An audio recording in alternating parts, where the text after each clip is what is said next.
어머니, 진짜 제발 전화 좀 그만하세요. 그 말이 들리던 날 나는 수화기를 쥔 채 한동안 아무 말도 하지 못했습니다. 전화기 너머에서 들린 건 아들의 목소리가 아니라 며느리의 차갑게 갈라진 숨소리였기 때문입니다. 그날 이후 아들은 제 전화를 받지 않았고 문자도 카톡도 어떤 답도 없었습니다. 저는 그때 알았습니다. 아들을 잃었다는 걸. 그런데 그건 시작에 불과했습니다. 며느리는 나를 아들 인생에서 조용히 지우기 시작했습니다. 저는 그날 밤 잠을 이루지 못했습니다. 자꾸만 되짚어 봤습니다. 제가 뭘 잘못했을까요? 너무 자주 전화했나요? 일주일에 두세 번 손주 얼굴이나 보고 아들 목소리나 들으려던 게 그렇게 큰 잘못이었을까요? 결혼한 지 5년. 며느리 선아와의 사이는 처음부터 편하지 않았습니다. 그래도 저는 참았습니다. 좋은 시어머니가 되려고 애썼습니다. 간섭하지 않으려 했고 조언도 아껴가며 했습니다. 하지만 며느리의 눈빛은 늘 차가웠습니다. 제가 손주를 안으려 하면 슬쩍 피했고 제가 음식을 해가면 괜찮아요라는 말로 거절했습니다. 명절 때도 일찍 오라는 법이 없었고 오히려 친정 먼저 다녀올게요 라며 저희 집엔 저녁 무렵에야 왔습니다. 아들은 그런 며느리를 감쌌습니다. 엄마 요즘 애들은 다 그래. 엄마 우리 세대랑 달라. 엄마 이해 좀 해줘. 이해했습니다. 정말로요. 그래서 더 물러섰습니다. 더 조심했습니다. 그런데도 결국 이렇게 됐습니다. 그날 이후 아들은 제 전화를 받지 않았습니다. 처음엔 바쁜가 보다 했습니다. 하루 이틀 사흘. 일주일이 지나도 답이 없었습니다. 문자를 보냈습니다. 아들아 엄마야. 잘 지내니? 읽은 표시는 떴지만 답장은 없었습니다. 카카오톡도 마찬가지였습니다. 손주 사진을 보내달라고 했습니다. 기다렸습니다. 아무것도 오지 않았습니다. 2주째 되던 날 저는 집 전화로 아들에게 전화를 걸었습니다. 혹시 핸드폰이 고장난 건 아닐까 싶어서였습니다. 3번 신호음이 울린 뒤 며느리가 받았습니다. 네? 냉담한 목소리였습니다. 나야 준호 좀 바꿔줄래? 지금 없어요. 그럼 언제 들어와? 모르겠어요. 그리고 끊어버렸습니다. 저는 그때 알았습니다. 이건 우연이 아니라는 걸. 아들이 바빠서가 아니라는 걸. 며느리가 나를 지우고 있다는 걸. 저는 아들을 낳고 키우며 35년을 살았습니다. 그 아이가 걸음마를 뗄 때도 학교에 처음 들어갈 때도 대학에 합격했을 때도 결혼식을 올릴 때도 손주가 태어났을 때도 저는 그 곁에 있었습니다. 그런데 이제 그 아이의 인생에서 저는 서서히 사라지고 있었습니다. 전화 한 통 마음대로 할 수 없게 됐습니다. 손주 얼굴 한 번 보는 것도 허락이 필요한 일이 됐습니다. 며느리는 단 한 번도 직접 제게 말하지 않았습니다. 늘 아들을 앞세웠습니다. 아들의 입을 통해 아들의 침묵을 통해 저를 밀어냈습니다. 그리고 저는 깨달았습니다. 이건 단순한 며느리와의 갈등이 아니라는 걸. 이건 축출이라는 걸. 제 아들을, 제 손주를, 제 가족을 빼앗기고 있다는 걸. 한 달이 지났습니다. 아들과의 연락은 여전히 끊긴 채였습니다. 그날은 손주 유치원 근처를 지나가게 됐습니다. 우연이었습니다. 정말로요. 일부러 그곳을 찾아간 게 아니었습니다. 그저 병원 가는 길에 버스를 잘못 타서 그 앞을 지나가게 됐을 뿐입니다. 그런데 그때 유치원 정문 앞에서 그들을 봤습니다. 며느리가 손주의 손을 잡고 서 있었습니다. 그리고 그 옆에 아들이 있었습니다. 고개를 푹 숙인 채로요. 며느리의 목소리가 날카롭게 들렸습니다. 그러니까 당신이 정신을 못 차리니까 애가 이 모양이잖아요. 주변 사람들이 쳐다봤습니다. 아들은 더 고개를 숙였습니다. 저는 모퉁이에 숨어서 지켜봤습니다. 가슴이 철렁 내려앉았습니다. 며칠 뒤 저는 용기를 내서 아들 집 근처 마트에 갔습니다. 혹시 우연이라도 마주칠 수 있을까 싶어서였습니다. 그리고 정말로 마주쳤습니다. 며느리와 손주가 장을 보고 있었습니다. 지우야. 손주를 불렀습니다. 아이의 얼굴이 환하게 밝아졌습니다. 할머니. 달려오려던 아이를 며느리가 확 잡아챘습니다. 지우야, 엄마 손 놓으면 안 돼. 그리고 저를 쳐다봤습니다. 그 눈빛에는 경고가 담겨 있었습니다. 어머니 여기서 뵙네요. 차가운 미소였습니다. 응, 그러게. 지우 많이 컸네. 할머니가 사탕 하나 사줄까? 괜찮아요. 지우는 단 거 안 먹어요. 치아에 안 좋거든요. 며느리가 가로막았습니다. 그래도 가끔은. 어머니 요즘 육아는 예전이랑 달라요. 전문가들도 다 당분 섭취를 제한하라고 하더라고요. 그리고는 아이의 손을 이끌고 가버렸습니다. 뒤돌아보는 손주의 눈빛이 아직도 잊히지 않습니다. 그날 밤 아들에게서 처음으로 메시지가 왔습니다. 엄마 미안해. 당분간 연락 자제해줘. 집안이 좀 복잡해. 복잡하다고요? 무엇이 복잡한 걸까요? 저는 전화를 걸었습니다. 받지 않았습니다. 다시 걸었습니다. 여전히 받지 않았습니다. 대신 문자가 왔습니다. 엄마 전화는 곤란해. 아내가 힘들어해. 아내가 힘들어한다고요? 그럼 저는요? 아들을 보지 못하고 손주를 만지지도 못하는 저는 힘들지 않은 건가요? 하지만 그 말을 하지 못했습니다. 아들이 더 멀어질까봐 두려웠으니까요. 친구 미선이에게 하소연을 했습니다. 그게 말이 돼? 시어머니가 손주 한번 보겠다는데? 요즘 며느리들이 다 그래. 우리 때랑 달라. 달라도 너무 다르지. 그건 인간의 도리가 아니야. 미선이는 붕괴했지만 저는 그저 한숨만 나왔습니다. 그래도 며느리 잘못만은 아니야. 우리 아들도. 아들이 잘못한 거야. 뭘 잘못했는데? 어머니를 지키지 못했잖아. 그 말을 하고 나니 눈물이 났습니다. 제가 키운 아들이었습니다. 어릴 때 준호 아버지가 일찍 돌아가셔서 혼자 키웠습니다. 새벽부터 밤까지 일하며 대학까지 보냈습니다. 그 아이가 행복하기만 바랐습니다. 그런데 이제 그 아이는 제 전화조차 받지 않았습니다. 얼마 뒤 동네 카페에서 또 그들을 봤습니다. 이번엔 가족이 함께 있었습니다. 며느리, 아들 그리고 손주. 저는 멀리서 지켜봤습니다. 며느리가 아들에게 뭐라고 말했습니다. 아들이 고개를 저었습니다. 며느리의 얼굴이 굳어졌습니다. 그리고 손주에게 말했습니다. 그 목소리가 제 귀에까지 들렸습니다. 지우야, 너도 아빠처럼 그렇게 우유부단하면 안 돼. 알았지? 손주가 고개를 끄덕였습니다. 아빠 닮으면 인생 망쳐. 엄마 말 잘 들어야 해. 제 가슴이 무너졌습니다. 아들은 아무 말도 하지 않았습니다. 아니, 못했습니다. 그저 고개를 숙이고 커피만 마실 뿐이었습니다. 그 모습을 보며 저는 깨달았습니다. 며느리는 집안에서 왕처럼 군림하고 있었습니다. 아들은 죄인이 되어 있었고 저는 접근 금지 인물이 되어 있었습니다. 한 달 뒤 손주 생일이었습니다. 저는 미리 선물을 준비했습니다. 손주가 좋아하는 로봇 장난감이었습니다. 포장도 예쁘게 했습니다. 하지만 초대장은 오지 않았습니다. 생일 당일 저는 아들에게 전화를 걸었습니다. 기적처럼 받았습니다. 엄마? 아들아, 오늘 지우 생일이지? 엄마가 선물 가져갈게. 침묵이 흘렀습니다. 엄마, 오늘은 좀. 왜? 할머니가 손주 생일에 가면 안 돼? 그게 아니라 아내가 가족들만 조촐하게 하자고 해서. 엄마는 가족이 아니니? 목소리가 떨렸습니다. 엄마 미안해. 다음에 따로 볼게. 그리고 끊어버렸습니다. 저는 그날 손주 생일 케이크를 혼자 사서 혼자 촛불을 켜고 혼자 노래를 불렀습니다. 생일 축하합니다. 생일 축하합니다. 사랑하는 우리 지우. 눈물이 케이크 위로 떨어졌습니다. 그날 밤 저는 결심했습니다. 더는 참지 않기로. 더는 물러서지 않기로. 며느리는 제가 약한 시어머니라고 생각했을 겁니다. 아들도 제가 영원히 참아줄 거라고 믿었겠죠. 하지만 그들은 몰랐습니다. 어머니에게도 한계가 있다는 걸. 그리고 어머니가 진짜 무서워지는 순간은 참다가 폭발할 때가 아니라 조용히 움직이기 시작할 때라는 걸. 손주 생일이 지나고 일주일 뒤 저는 아들 집 앞에 섰습니다. 더는 참을 수 없었습니다. 전화도 안 되고 문자도 씹히고 손주도 못 보는 상황을 견딜 수 없었습니다. 아파트 현관 비밀번호는 알고 있었습니다.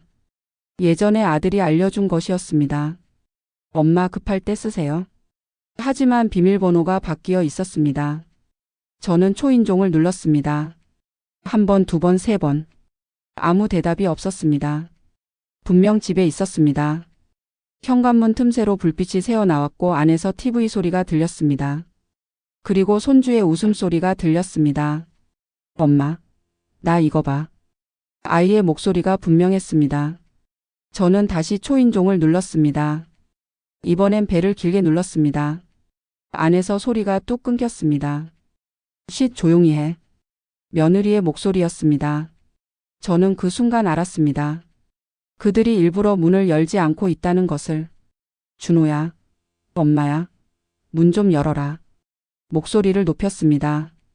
지우야, 할머니야. 하지만 안에서는 아무 소리도 들리지 않았습니다. 저는 한참을 그 앞에 서 있었습니다. 얼마나 지났을까요? 10분?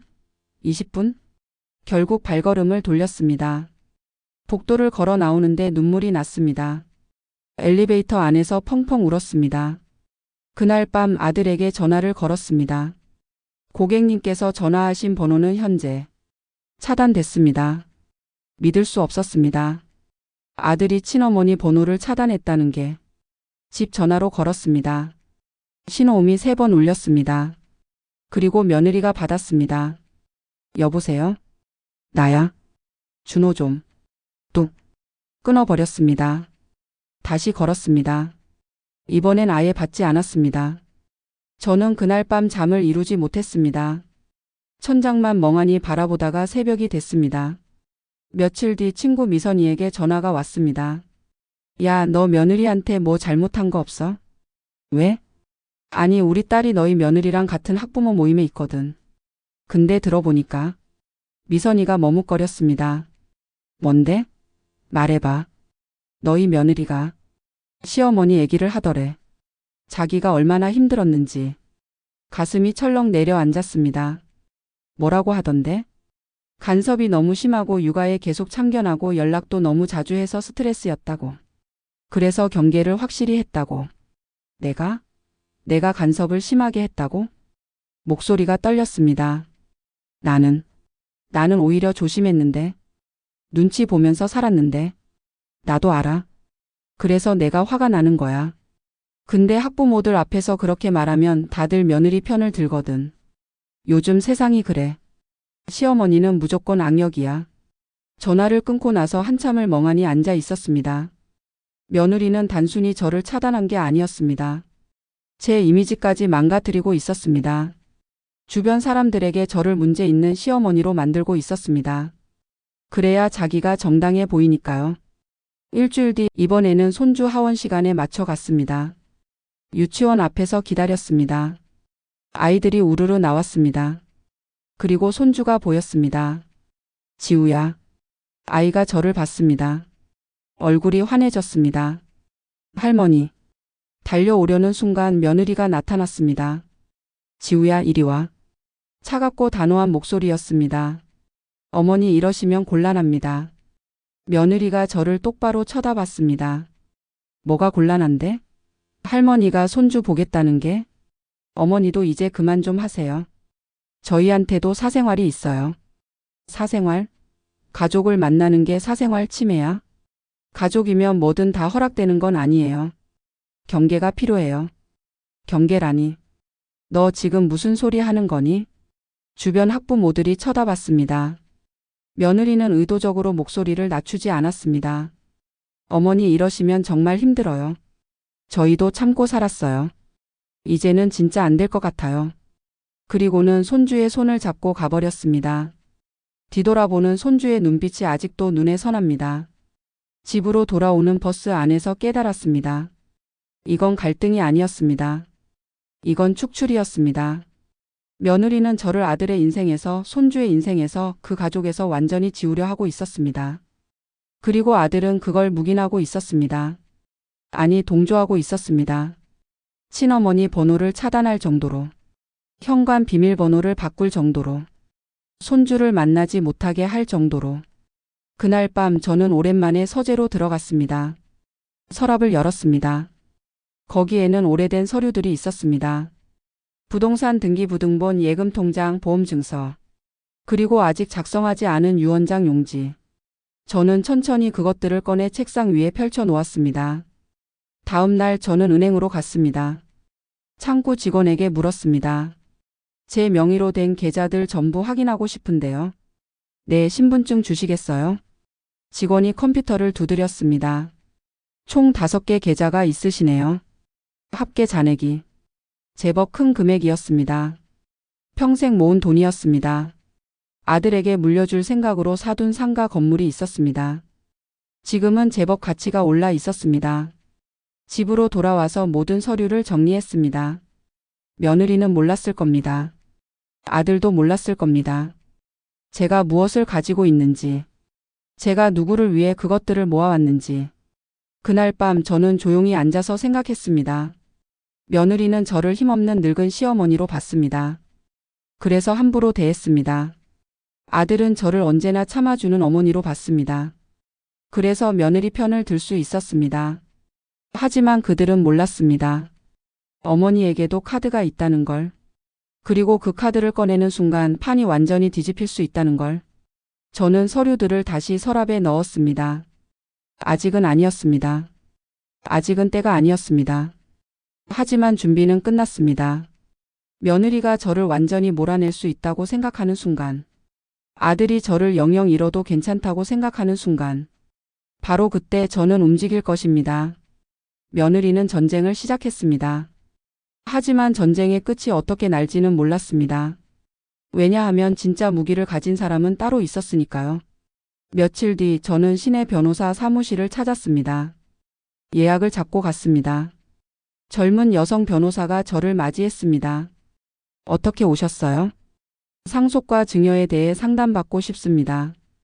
변호사가 메모를 준비했습니다. 현재 보유하신 재산이 어떻게 되시나요? 저는 준비해간 서류를 꺼냈습니다.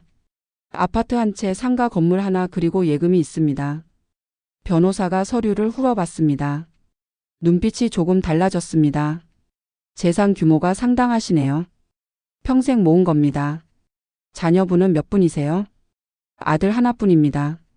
그럼 자연스럽게 아드님께 상속이 되겠네요. 그래서요. 저는 잠시 망설였습니다. 만약에 제가 다르게 하고 싶다면 가능한가요? 변호사가 저를 바라봤습니다. 어떻게 하고 싶으신데요? 아직은 모르겠습니다. 그냥 제가 선택할 수 있는 방법들이 궁금해서요. 변호사는 친절하게 설명해 줬습니다. 유언장 작성, 생전증여, 유류분 제도, 그리고 여러 법적 장치들에 대해서요. 한 가지 기억하세요. 본인 재산은 본인이 결정할 권리가 있습니다. 자녀라고 해서 무조건적인 권리는 없어요. 그 말이 묘하게 위로가 됐습니다. 다음 날 저는 부동산 중개소를 찾았습니다.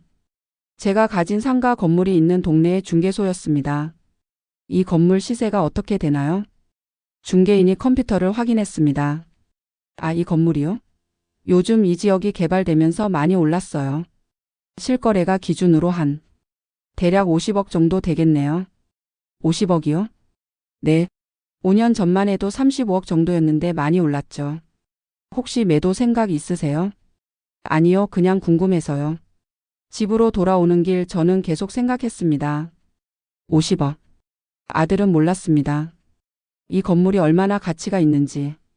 며느리는 더더욱 몰랐습니다. 그들은 저를 그저 늙고 힘없는 시어머니로만 봤습니다. 하지만 저는 그들이 평생 벌어도 모으기 힘든 자산을 가지고 있었습니다. 일주일이 지났습니다. 그날 오후 낯선 번호로 전화가 왔습니다. 여보세요? 어머니, 저예요. 준호예요. 아들이었습니다. 심장이 쿵쾅거렸습니다. 준호야? 네. 어머니 건강하세요? 이상했습니다. 아들의 목소리가 어색했습니다.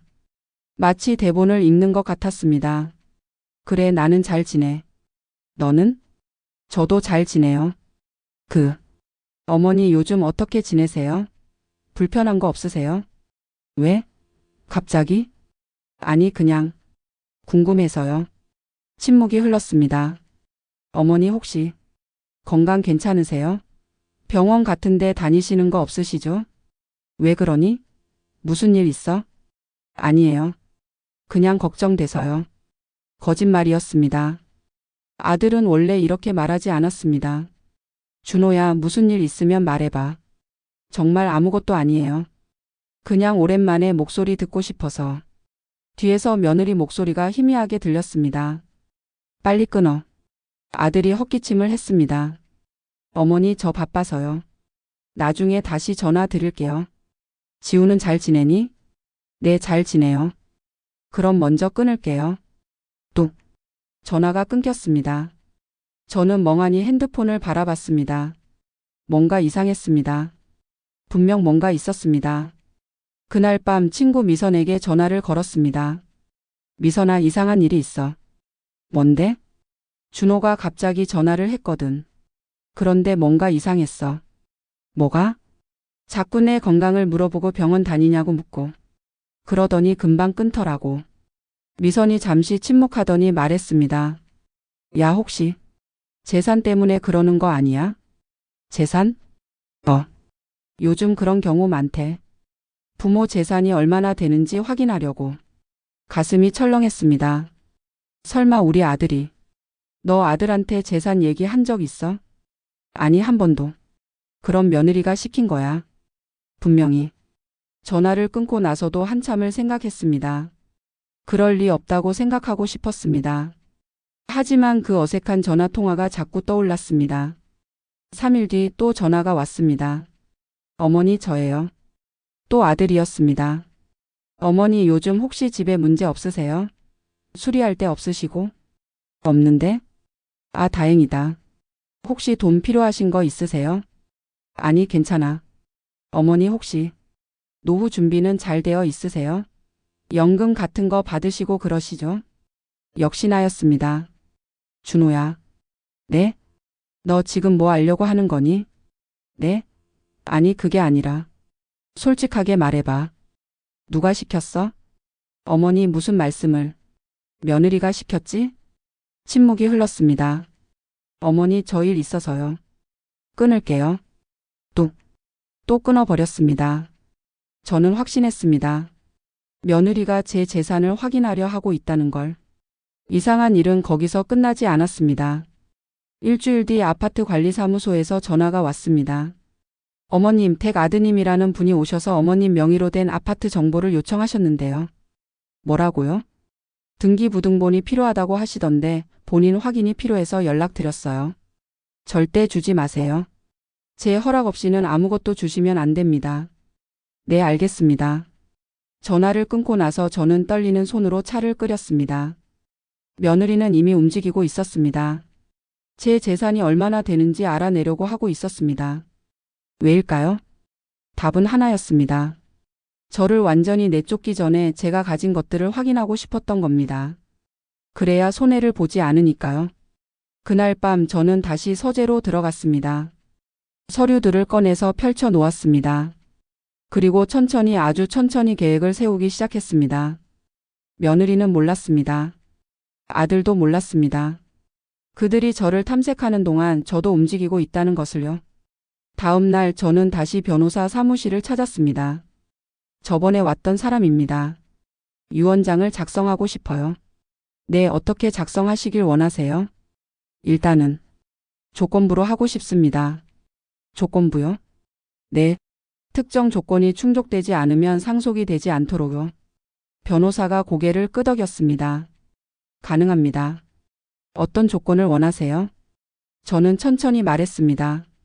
제가 원하는 것들을, 제가 요구하는 것들을, 그리고 만약 그것들이 지켜지지 않을 경우 어떻게 될 것인지를. 변호사는 제 말을 들으며 계속 고개를 끄덕였습니다. 명확하시네요. 이렇게 하시면 법적으로 문제 없습니다. 그럼 작성해 주세요. 언제쯤 완성본을 받으시길 원하세요? 최대한 빨리요. 집으로 돌아와서 저는 차분하게 움직였습니다. 은행에 가서 계좌를 정리했습니다. 부동산 등기부등본을 새로 떼어서 안전한 곳에 보관했습니다. 그리고 중요한 서류들은 따로 봉투에 넣어 은행 금고에 보관했습니다. 며느리가 제 재산을 알아내려 한다면 그건 그녀의 실수였습니다. 왜냐하면 그 순간 저도 움직이기 시작했으니까요. 아들은 전화로 떠봤습니다. 며느리는 뒤에서 조종했습니다. 하지만 그들은 몰랐습니다. 진짜 게임은 이제부터 시작이라는 걸. 저는 기다렸습니다. 조급하게 굴지 않았습니다. 며느리가 다음 수를 두기를, 아들이 다시 연락하기를, 그들이 착각하기를, 자신들이 주도권을 쥐고 있다고. 하지만 사실은 달랐습니다. 체스판은 이미 뒤집히고 있었습니다. 며느리는 저를 왕따시켰습니다. 아들은 저를 차단했습니다. 손주는 저를 보지 못하게 했습니다. 하지만 그들이 모르는 게 하나 있었습니다. 왕을 잡으려면 먼저 왕이 어디 있는지 알아야 한다는 것을. 그리고 진짜 왕은 그들이 생각하는 곳에 있지 않았다는 것을. 며느리는 제 재산에 관심을 보이기 시작했습니다. 하지만 그녀는 몰랐습니다. 관심을 보이는 순간 이미 게임에서 진 것임을. 왜냐하면 저는 이미 모든 것을 다시 배치했으니까요. 한 달이 지났습니다. 그날 오후 예상치 못한 전화가 왔습니다. 엄마. 아들이었습니다. 그런데 목소리가 달랐습니다. 지난번처럼 어색하거나 의도적이지 않았습니다. 준호야? 엄마. 잘 지내? 그래, 나는 잘 지내. 침묵이 흘렀습니다. 긴 침묵이었습니다. 엄마 미안해. 정말 미안해. 아들의 목소리가 떨렸습니다. 준호야, 무슨 일 있니? 아니, 그냥 엄마 목소리가 듣고 싶었어. 뒤에서 며느리 목소리는 들리지 않았습니다. 아들이 혼자 있는 것 같았습니다. 엄마, 나 요즘 힘들어. 뭐가 힘든데? 그냥 모든 게. 더 말하고 싶은 것 같았지만 아들은 말을 멈췄습니다. 지우는 잘 지내니? 응. 잘 지내. 근데 엄마, 지우가 가끔 할머니 이야기해. 가슴이 뭉클했습니다. 뭐라고 하는데? 할머니 보고 싶대. 할머니 집에 가고 싶대. 아들의 목소리가 더 작아졌습니다. 엄마, 내가 잘못한 것 같아. 엄마를 이렇게 대한 게 잘못된 것 같아. 하지만 저는 대답하지 않았습니다. 아직은 아니었습니다. 준호야, 내가 정말 그렇게 생각한다면. 응? 행동으로 보여줘. 말만으로는 안 돼. 전화를 끊었습니다. 저는 창밖을 바라봤습니다. 첫 번째 균열이 생기기 시작했습니다. 일주일 뒤 또 이상한 일이 있었습니다. 동네 마트에서 우연히 며느리를 봤습니다. 손주와 함께였습니다. 며느리가 저를 봤습니다. 그리고 이번엔 피하지 않았습니다. 어머니. 냉랭하지만 예전보다는 덜 적대적인 목소리였습니다. 그래. 건강하시죠? 응. 어색한 침묵이 흘렀습니다. 지우야, 할머니께 인사드려. 손주가 저를 올려다봤습니다. 안녕하세요, 할머니. 가슴이 미어졌습니다. 예전엔 그냥 할머니 라고 달려들던 아이가 이제는 격식을 갖춰 인사를 했습니다. 그래, 우리 지우 많이 컸네. 며느리가 시계를 봤습니다. 저희 가봐야 해서요. 그럼. 가려는데 제가 말했습니다. 선아야. 네? 나한테 물어볼 거 있으면 물어봐. 아들 시키지 말고. 며느리의 얼굴이 굳었습니다. 무슨 말씀이신지. 너도 알잖아. 내가 뭘 말하는지. 며느리는 대답 없이 손주의 손을 잡고 가버렸습니다. 하지만 저는 봤습니다. 뒤돌아서는 그녀의 어깨가 미세하게 떨리는 것을. 그 아들의 전화 그 후. 그날 밤 아들에게서 전화가 왔습니다. 엄마, 오늘 마트에서 아내 만났다며? 응. 선아가 엄마한테 얘기 들었대. 내가 뭐라고 했는데? 재산 관련해서. 맞아. 내가 그랬지. 아들이 당황하는 기색이 역력했습니다. 엄마, 그게. 준호야, 솔직하게 말해봐. 너희가 내 재산 알아보려고 한 거 맞지? 침묵. 엄마, 그게 아니라. 그냥 엄마가 노후 준비 잘 되어 있나 궁금해서. 거짓말하지 마. 관리사무소까지 갔으면서. 누가 말했어? 그게 중요해? 내가 한 게 중요하지. 아들이 한숨을 쉬었습니다. 엄마, 미안해. 아내가 걱정해서 그랬어. 걱정? 내 재산이 얼마나 되는지 걱정했다는 거니? 엄마, 오해야. 진짜로. 준호야. 응? 너 지금 행복하니? 갑작스러운 질문에 아들이 말을 잃었습니다. 뭐? 내가 묻잖아. 너 지금 행복하냐고. 긴 침묵이 흘렀습니다. 나는 잘 모르겠어. 그래. 더 이상 말하지 않았습니다. 엄마 나중에 다시 전화할게. 준호야. 응? 엄마는 언제든 여기 있어. 내가 돌아오고 싶을 때. 전화를 끊고 나서 한참을 앉아 있었습니다. 아들이 흔들리기 시작했습니다. 며칠 뒤 친구 미선에게서 전화가 왔습니다. 야, 너희 며느리 요즘 좀 이상하대. 뭐가? 우리 딸 말로는 학부모 모임에서 신경질적이래. 예전처럼 여유롭지가 않대. 그래? 그리고 남편한테 자꾸 화낸다는 소문도 있고. 너 뭐 한 거 있어? 나? 아무것도 안 했는데. 그런데 왜 며느리가 불안해하는 거야? 저는 웃었습니다. 모르겠어. 뭐 찔리는 게 있나 봐. 미선이 킥킥 웃었습니다. 너 뭔가 계획 있지? 계획까지는 아니고. 그냥 기다리는 중이야. 뭘? 며느리가 실수하기를. 그날 밤 우편함에서 편지 한 통을 발견했습니다. 봉투에는 아무것도 쓰여 있지 않았습니다. 수신인도 발신인도. 열어봤습니다. 안에는 종이 한 장이 들어 있었습니다. 손주가 그린 그림이었습니다. 크레파스로 그린 그림이었습니다. 집 하나, 나무 하나, 그리고 두 사람. 한 사람은 작았습니다. 아이였습니다. 다른 한 사람은 컸습니다. 머리에 회색 크레파스가 칠해져 있었습니다. 그 옆에 삐뚤빼뚤한 글씨로 쓰여 있었습니다. 할머니 보고 싶어요. 지우가. 눈물이 났습니다. 누가 보냈을까요? 아들이었을까요?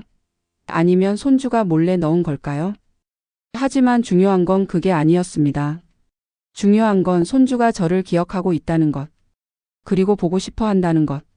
저는 그 그림을 액자에 넣어 벽에 걸었습니다. 일주일 뒤 아들에게서 다시 전화가 왔습니다. 이번에도 혼자 있는 것 같았습니다. 엄마. 응. 엄마 나. 요즘 집에 있는 게 너무 힘들어. 왜? 아내가 계속 화를 내. 나한테 지우한테도. 그래? 응. 그리고 자꾸 엄마 얘기를 해. 엄마가 뭘 가지고 있는지, 엄마가 무슨 생각을 하는지. 그래서? 나는 그냥 엄마가 보고 싶어. 지우도 엄마 보고 싶어 하고. 그럼 오면 되지. 그게 쉽지가 않아. 왜? 아내가 허락을 안 해. 허락? 제 목소리가 차갑게 변했습니다. 준호야, 너 몇 살이니? 엄마. 내 나이가 몇인데 아내한테 허락을 받아야 친엄마를 만나니? 엄마, 그게 아니라. 상황이 복잡해서. 복잡한 게 아니야. 내가 선택을 못하는 거지. 아들이 말없이 숨소리만 냈습니다. 준호야, 잘 들어. 엄마는 내가 선택하길 기다릴게. 하지만 영원히 기다리지는 않아. 그게 무슨 뜻이야? 너도 곧 알게 될 거야. 전화를 끊었습니다. 다음 날 저는 다시 변호사 사무실을 찾았습니다. 유언장 완성됐나요? 네, 여기 있습니다. 변호사가 서류를 건넸습니다. 저는 천천히 읽어 내려갔습니다. 모든 조건이 명확하게 기재되어 있었습니다. 이대로 괜찮으면 서명하시면 됩니다. 지금 해도 되나요? 네, 물론입니다. 저는 펜을 들었습니다. 그리고 서명했습니다. 이 유언장은 언제 효력이 발생하나요? 지금 당장은 아니고요. 어머님께서 돌아가시거나 혹은 본인이 원하실 때 공개하실 수 있습니다. 공개를 제가 선택할 수 있다는 거죠? 네, 그렇습니다. 좋아요. 일단 보관해 주세요. 사무실을 나서면서 저는 생각했습니다. 이제 카드가 준비됐습니다. 언제 꺼낼지는 제가 정하는 겁니다. 며느리는 조바심을 내고 있었습니다. 아들은 흔들리고 있었습니다. 손주는 저를 그리워하고 있었습니다. 균형이 무너지기 시작했습니다. 그날 밤 저는 조용히 차를 마시며 창밖을 바라봤습니다. 며느리는 제가 약한 시어머니라고 생각했습니다. 아들은 제가 영원히 참을 거라고 믿었습니다. 하지만 그들은 몰랐습니다. 어머니의 인내에도 끝이 있다는 것을. 그리고 그 끝에 다다랐을 때 진짜 게임이 시작된다는 것을. 저는 더 이상 슬픈 시어머니가 아니었습니다. 저는 이제 전략가였습니다. 그리고 제 손에는 그들이 모르는 카드들이 쥐어져 있었습니다.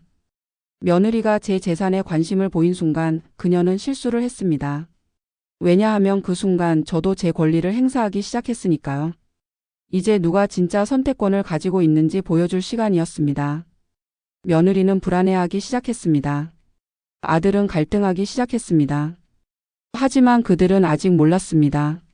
새벽 2시 전화벨이 울렸습니다. 엄마. 아들의 목소리였습니다. 술에 취해 있었습니다. 준호야, 지금 몇 시인데? 엄마 나 정말 힘들어. 무슨 일이야? 아내가 오늘도 나한테 소리 질렀어. 지우 앞에서. 아들이 흐느꼈습니다. 35살 된 남자가 전화기 너머로 울고 있었습니다. 지우가 물었어. 아빠는 왜 맨날 혼나냐고. 가슴이 찢어지는 것 같았습니다. 준호야, 어디야? 지금 집이야? 아니, 편의점 앞에 있어. 집에 들어가기 싫어서. 택시 타고 엄마한테 와. 엄마, 오라니까. 어서. 1시간 뒤 아들이 집 앞에 도착했습니다. 아들은 거실 소파에 털썩 앉았습니다. 술 냄새가 났지만 많이 취한 것은 아니었습니다. 그저 취해야만 용기가 났던 것 같았습니다. 엄마 나 잘못 살고 있는 것 같아. 꿀물을 건네며 말했습니다. 천천히 말해봐.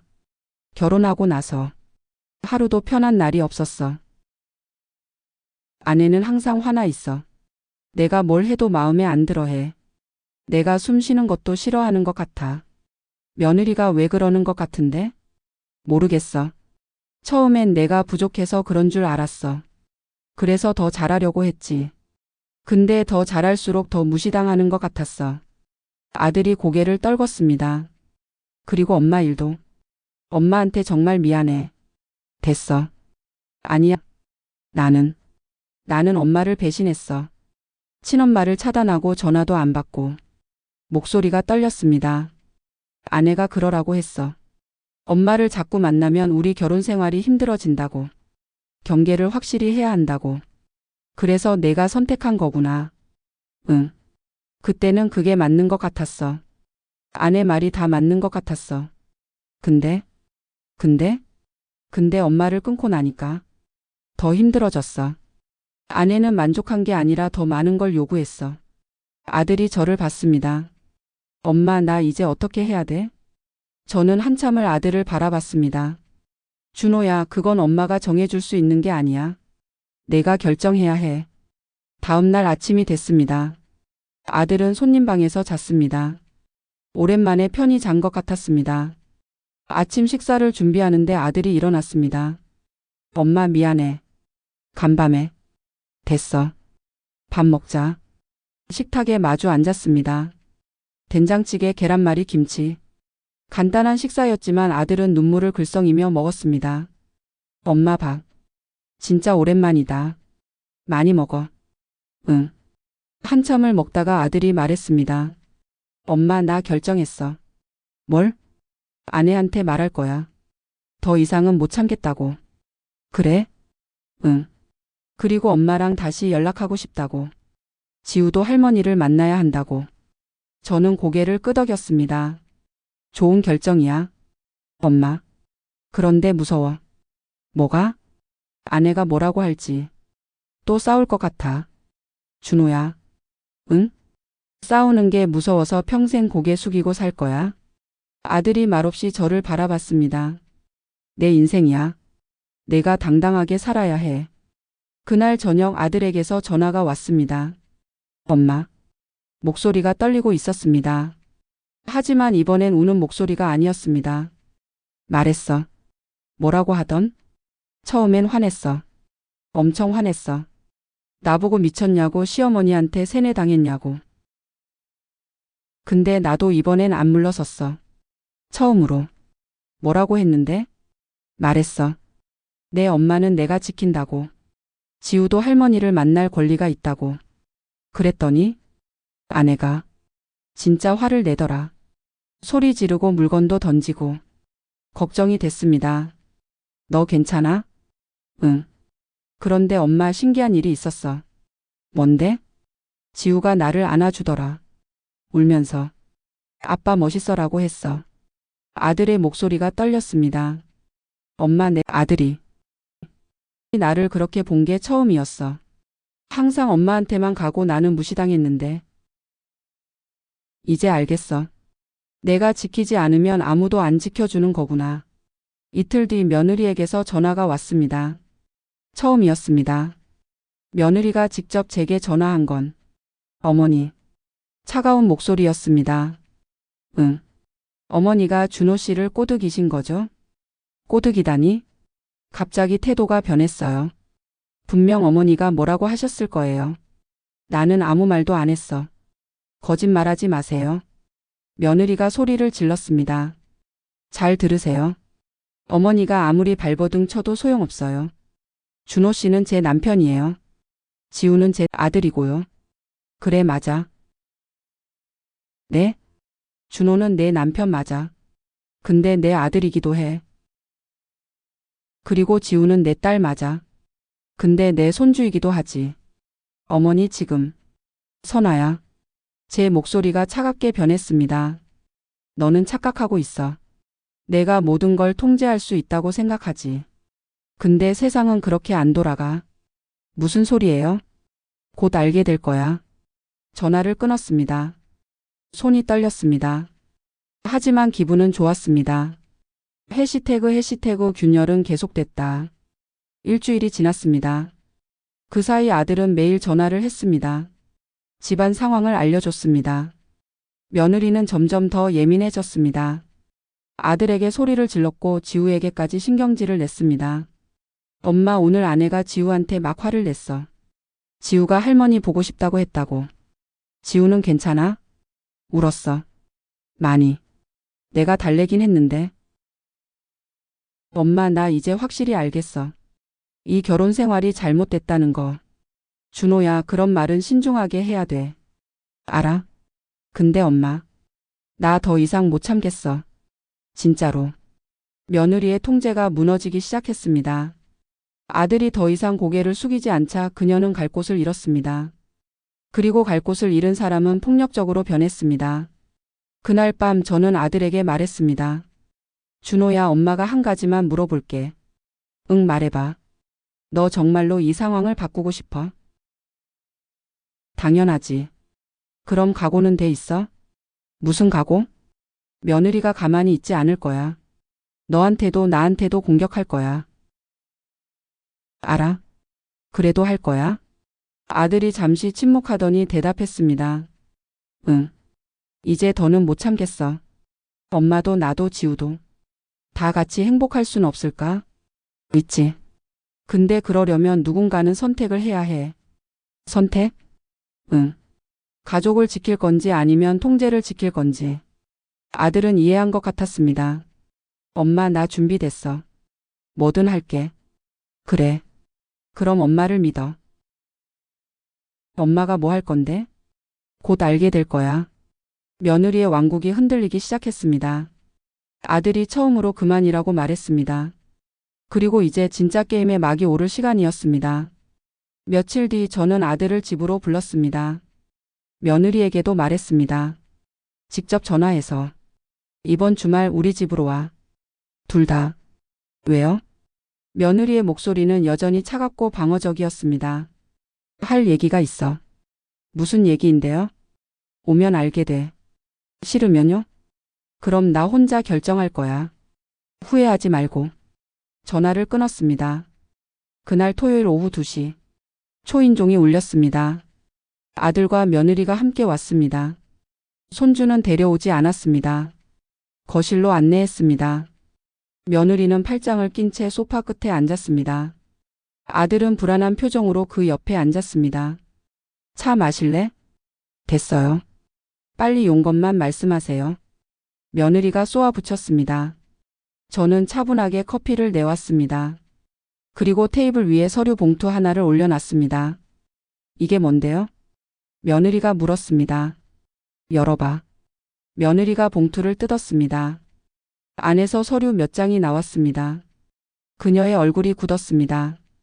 이게 뭐예요? 부동산 등기부등본이야. 그리고 예금 잔액 증명서. 왜 이걸 저한테?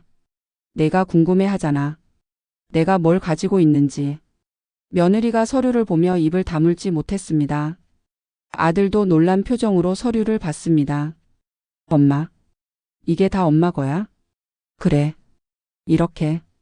많아? 평생 모은 거야. 너 주려고. 아들의 눈이 붉어졌습니다. 근데 말이야. 제가 말을 이었습니다. 나는 이제 고민이 생겼어. 무슨 고민이요? 며느리가 날카롭게 물었습니다. 이걸 정말 너희한테 줘야 하나 하는 고민. 뭐라고요? 너희는 나를 가족으로 대하지 않았어.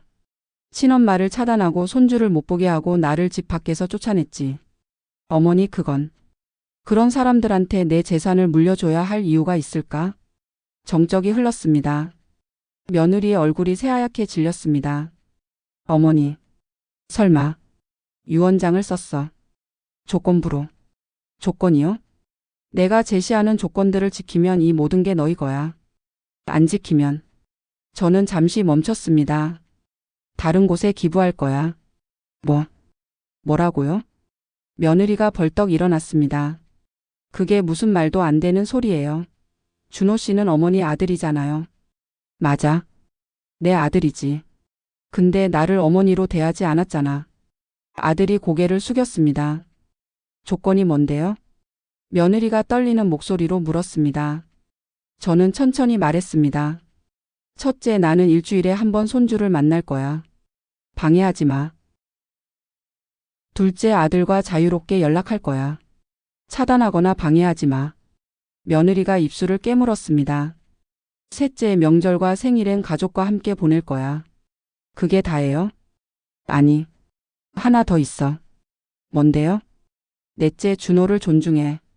아이 앞에서 무시하거나 모욕하지 마. 며느리의 얼굴이 붉어졌습니다. 제가 언제? 나 다 봤어. 카페에서, 유치원 앞에서. 내가 어떻게 준호를 대하는지. 이 조건들을 지키면 내 모든 재산은 너희 거야. 안 지키면 자선단체에 기부할 거야. 정적이 흘렀습니다. 며느리는 분노로 떨고 있었습니다. 하지만 한편으론 계산하고 있었습니다. 기한이 있어요? 1년. 1년 동안 지켜보겠어. 제대로 지키는지. 준호 씨는? 며느리가 아들을 쳐다봤습니다. 당신은 어떻게 할 거야? 아들이 천천히 고개를 들었습니다. 나는 엄마 편이야. 뭐? 미안해. 근데 이번엔 엄마가 오라. 준호 씨, 우리가 엄마한테 한 일들 잘못됐어. 아들이 저를 봤습니다. 엄마, 나 돌아갈게. 뭐? 가족으로 돌아갈게. 제대로 된 아들로. 며느리가 소리쳤습니다. 지금 미쳤어? 돈 때문에 이러는 거야? 아니야. 아들이 조용히 말했습니다. 돈 때문이 아니야. 나는 이제 제대로 살고 싶어. 엄마도 행복하게 해주고 싶고 지우한테도 떳떳한 아빠가 되고 싶어. 며느리는 말없이 아들을 노려봤습니다. 그리고 저를 봤습니다. 어머니가 이러실 줄 몰랐어요. 제가 조용히 웃었습니다. 나도 내가 이럴 줄은 몰랐다. 며느리는 한참을 서 있다가 가방을 집어 들었습니다. 좋아요. 알겠어요. 뭘 알겠다는 거야? 조건 받아들이겠어요. 1년이면 되는 거죠? 목소리가 떨리고 있었습니다. 분노와 굴욕이 섞인 목소리였습니다. 그래. 1년. 근데 약속하세요. 제대로 지키면 간섭 안 하시는 거죠? 내 조건만 지켜지면 나는 간섭 안 해. 며느리가 아들을 잡아 끌었습니다. 가자. 여보. 가자고. 둘이 나갔습니다. 문이 닫히고 나서 저는 한참을 서 있었습니다. 손이 떨렸습니다. 하지만 후회는 없었습니다. 드디어 시작됐습니다. 진짜 변화가. 며느리는 조건을 받아들였습니다. 하지만 진심으로 받아들인 건 아니었습니다. 이제 진짜 싸움이 시작될 참이었습니다. 조건을 제시한 지 일주일 뒤 일요일 오후였습니다. 초인종이 울렸습니다. 문을 열었을 때 손주가 서 있었습니다. 할머니. 아이가 제게 달려왔습니다. 저는 손주를 꼭 안았습니다. 우리 지우 많이 컸네. 할머니 보고 싶었어요. 뒤에서 아들이 서 있었습니다. 며느리는 없었습니다. 엄마 지우 데려왔어. 선아는? 집에 있어. 아직은 좀 힘들어해. 그래, 천천히 하자. 그날 오후 저는 손주와 함께 시간을 보냈습니다. 같이 그림을 그리고 책을 읽고 간식을 만들었습니다. 손주는 행복해 보였습니다. 아들도 마찬가지였습니다. 엄마 고마워. 뭐가? 기회를 줘서. 저는 아들의 손을 잡았습니다. 너는 내 아들이야. 언제든 기회는 있어. 그 후 한 달이 지났습니다. 매주 일요일 손주가 왔습니다. 처음엔 아들이 데려왔지만 점점 며느리도 함께 오기 시작했습니다. 며느리는 여전히 불편해했습니다. 표정이 굳어 있었고 말도 많지 않았습니다. 하지만 오긴 왔습니다. 어느 일요일 며느리가 조심스럽게 말했습니다. 어머니, 제가 김치찌개 끓여왔어요. 그래? 지난번에 드셨던 거 맛있다고 하셔서. 처음으로 며느리가 먼저 뭔가를 해온 것이었습니다. 고마워. 같이 먹자. 식탁에 둘러 앉았습니다. 어색했지만 예전보다는 나았습니다. 손주가 밝게 웃으며 말했습니다. 할머니, 우리 이제 매주 와요? 그래, 그래야지. 좋아. 나 할머니 집 좋아. 며느리가 아이를 보며 미소를 지었습니다. 작은 미소였지만 진짜 미소였습니다. 2달째가 됐을 때 아들이 완전히 달라져 있었습니다. 어느 날 전화가 왔습니다. 엄마, 나 오늘 승진했어. 정말? 축하해. 응. 그리고 말이야. 요즘 집에서도 행복해. 그래? 아내가 변했어. 많이. 예전처럼 화내지 않고 나한테도 웃어줘. 다행이다. 엄마, 이게 다 엄마 덕분이야. 아니야. 내가 용기 낸 덕분이지. 아들이 한참을 말없이 있다가 말했습니다. 엄마, 나 이제 알겠어. 가족이 뭔지. 가족은 참는 게 아니라 서로 존중하는 거더라. 맞아. 엄마한테 배웠어. 늦었지만. 전화를 끊고 나서 저는 한참을 웃었습니다. 제 아들이 드디어 어른이 됐습니다. 3달째 추석이었습니다. 며느리가 처음으로 제 집에서 명절을 보냈습니다. 음식을 함께 준비하며 며느리가 조심스럽게 말을 꺼냈습니다. 어머니. 응? 제가. 정말 죄송해요. 처음으로 며느리가 사과했습니다. 괜찮아. 아니에요, 안 괜찮아요. 저는 어머니를 너무 무시했어요. 며느리의 눈에 눈물이 맺혔습니다. 제 친정엄마가 시어머니한테 너무 시달렸거든요. 그래서 저는 절대 그렇게 안 살겠다고 생각했어요. 근데 제가 반대로 했네요. 어머니를 괴롭히고 준호 씨도 힘들게 하고. 이제는 아니잖아. 네, 이제는 아니에요. 이제는 정말로 바꾸고 싶어요. 며느리가 고개를 숙였습니다. 용서해 주세요. 저는 며느리의 어깨를 토닥였습니다. 이미 용서했어. 내가 돌아온 순간. 조건을 제시한 지 6개월이 지났습니다. 가족은 완전히 달라져 있었습니다. 매주 일요일 온 가족이 모였습니다. 명절도 함께 보냈습니다. 손주는 할머니 집을 자기 집처럼 드나들었습니다. 며느리는 이제 진심으로 웃었습니다. 아들에게도 저에게도. 아들은 당당해졌습니다. 집에서도 회사에서도. 어느 일요일 온 가족이 거실에 모여 있었습니다. 손주가 제 무릎에 앉아 책을 읽고 있었습니다. 아들은 소파에서 편하게 쉬고 있었습니다. 며느리는 주방에서 차를 내오고 있었습니다. 어머니, 홍차 드릴까요? 커피 드릴까요? 홍차로 줄래? 네. 며느리가 웃으며 차를 내왔습니다. 그 순간 저는 깨달았습니다. 이게 제가 원했던 거였습니다. 명령이나 통제가 아니라 서로 존중하는 가족. 그날 밤 저는 서재로 들어갔습니다. 금고를 열고 유언장을 꺼냈습니다. 그리고 천천히 찢어버렸습니다. 이제 필요 없었습니다. 조건도 협박도 강요도. 가족은 다시 가족이 됐으니까요. 다음 날 변호사에게 전화했습니다. 새로 유언장을 쓰고 싶습니다. 이전 유언장을 변경하시는 건가요? 네. 조건을 다 빼고 그냥 아들에게 모두 상속하는 걸로요. 알겠습니다. 전화를 끊고 창밖을 바라봤습니다. 봄이었습니다. 새로운 시작의 계절. 조건을 제시한 지 1년이 지났습니다. 그날 저는 온 가족을 다시 모았습니다. 왜 부르셨어요, 어머니? 며느리가 물었습니다. 이젠 편안한 목소리였습니다. 너희한테 줄 게 있어. 서류 봉투를 꺼냈습니다. 이게 뭐예요? 아들이 열어봤습니다. 엄마 이건 새 유언장이야. 조건 없어. 그냥 다 너희 거야. 엄마. 1년 동안 잘 지켜줘서 고마워. 근데 이제는 조건 없이 주고 싶어. 며느리가 눈물을 글썽였습니다. 어머니. 저희가 잘못했는데. 아니야. 너희가 바뀌었어. 그걸로 됐어. 아들이 저를 껴안았습니다. 엄마 사랑해. 나도. 손주가 끼어들었습니다. 나도 할머니 사랑해. 모두 웃었습니다. 진짜 가족의 웃음이었습니다. 그날 밤 혼자 차를 마시며 생각했습니다. 저는 아들을 잃었다가 되찾았습니다. 손주를 못 보다가 다시 만났습니다. 며느리는 적이었다가 가족이 됐습니다. 길은 험했습니다. 아팠습니다. 하지만 포기하지 않았습니다. 침묵은 미덕이 아니었습니다. 그건 기회를 주는 행위였습니다.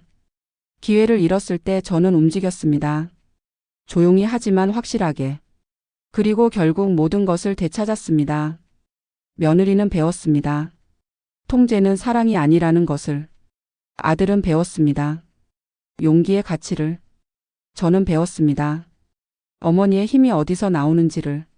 이제 저는 압니다. 진짜 승리는 상대를 무너뜨리는 게 아니라 함께 일어서는 것임을. 그리고 가족은 다시 시작할 수 있다는 것을. 2년 뒤. 손주가 초등학교에 입학했습니다. 입학식에 온 가족이 함께 갔습니다. 사진을 찍을 때 손주가 말했습니다. 할머니도 같이 찍어요. 그래, 같이 찍자. 며느리가 제 팔을 잡았습니다. 어머니 가운데 서세요. 아들이 반대편에서 제 팔을 잡았습니다. 엄마가 중심이야. 카메라가 찰칵거렸습니다. 그 사진 속에서 우리는 모두 웃고 있었습니다. 진짜 가족의 모습으로. 저는 더 이상 외로운 시어머니가 아니었습니다. 참는 어머니도 아니었습니다. 저는 그냥 사랑받는 할머니였습니다. 그리고 그것으로 충분했습니다. 통제를 놓았을 때 비로소 사랑이 시작됐습니다. 선택권을 행사했을 때 비로소 존중이 생겼습니다. 그리고 용서했을 때 비로소 가족이 완성됐습니다.